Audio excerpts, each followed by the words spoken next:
मेरे YouTube channel knowledge point में आपका हार्दिक स्वागत है। आज हम मुगल साम्राज्य की स्थापना के बारे में बात करेंगे, तो चलिए शुरू करते हैं। मुगल साम्राज्य की स्थापना भारत के इतिहास का एक दिलचस्प अध्याय है। इसकी शुरुआत तुर्क मंगोल विजेता तैमूर और मध्य एशियाई विजेता चंगेज खान के वंशज बाबर के उदय के साथ हुई। बाबर ने अपनी सैन्य विजय और चतुर राजनीतिक चालबाजी के माध्यम से साम्राज्य की नींव रखी। बाबर का जन्म 1483 में वर्तमान उज्बेकिस्तान के फरगना में हुआ था। अपने पिता की मृत्यु के बाद 11 वर्ष की उम्र में उन्हें मध्य एशिया में एक छोटा सा राज्य विरासत में मिला। हालांकि उन्हें कई चुनौतियों का सामना करना पड़ा और उन्होंने कई बार अपना राज्य खोया और पुनः प्राप्त किया। 1526 में उन्होंने भारतीय उपमहाद्वीप पर अपनी नजरें जमाईं, जो उस समय राजनीतिक रूप से खंडित था। भारत में बाबर की पहली बड़ी जीत 1526 में पानीपत की लड़ाई में हुई। उसने दिल्ली के अंतिम शासक सुल्तान इब्राहिम लोदी को हराया और मुगल साम्राज्य की स्थापना की। इस लड़ाई से भारत में मुगल शासन की शुरुआत हुई, जो 3 शताब्दियों से अधिक समय तक चली। पानीपत की जीत के बाद बाबर ने अपनी शक्ति को मजबूत करना और अपने क्षेत्रों का विस्तार करना जारी रखा। उन्हें विभिन्न क्षेत्रीय शासकों के प्रतिरोध का सामना करना पड़ा, लेकिन उन्होंने इन चुनौतियों पर काबू पाने के लिए गठबंधन और सैन्य अभियानों का प्रभावी ढंग से उपयोग किया। बाबर एक कुशल सैन्य रणनीतिकार था और उसने बारूद, तोपखाने जैसे नई रणनीति और हथियार पेश किए, जिससे उसे अपने विरोधियों पर बढ़त मिली।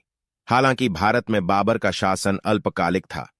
1530 में उनकी मृत्यु हो गई और उनका पुत्र हुमायूं उनका उत्तराधिकारी बना। हुमायूं को अपने शासनकाल के दौरान कई विद्रोहों और आक्रमणों का सामना करना पड़ा, जिसके परिणाम स्वरूप उसे फारस में अस्थायी निर्वासन करना पड़ा।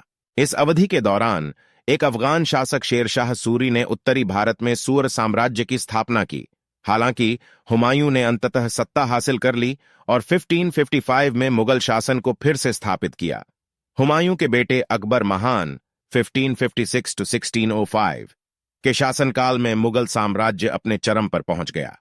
अकबर ने साम्राज्य को मजबूत करने के लिए धार्मिक सहिष्णुता, प्रशासनिक सुधार और सांस्कृतिक आत्मसात सहित विभिन्न नीतियां लागू कीं। उन्होंने भेदभावपूर्ण करों को समाप्त किया, व्यापार को प्रोत्साहित किया और एक केंद्रीकृत प्रशासनिक प्रणाली की स्थापना की। अकबर ने राजपूत राजकुमारियों से भी विवाह किया और विभिन्न धार्मिक और जातीय समुदायों को अपने साम्राज्य में एकीकृत करने का प्रयास किया। अकबर के उत्तराधिकारियों जहांगीर 1605-1627 और शाहजहां 1628-1658 ने साम्राज्य का विस्तार और सुदृढ़ीकरण जारी रखा।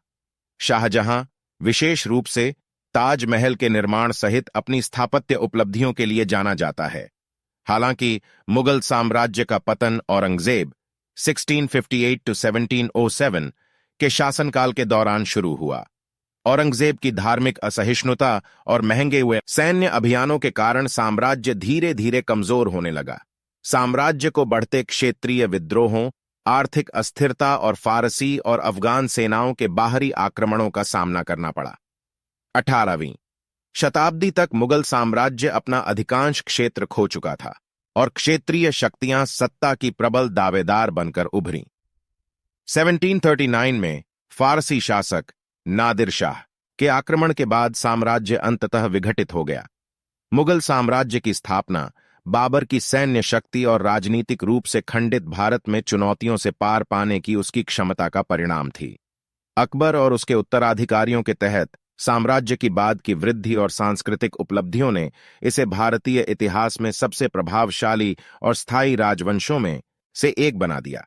हालांकि आंतरिक संघर्ष, धार्मिक तनाव और बाहरी आक्रमणों के कारण अंततः इसका पतन और विखंडन हुआ। अगर आपको हमारी यह वीडियो पसंद आई हो तो कृपया वीडियो को लाइक, कमेंट और शेयर करना ना भूलें और हमारे चैनल को सब्सक्राइब जरूर करें और हमारी सहायता करें ताकि जो हम और वीडियोस बनाएं। धन्यवाद।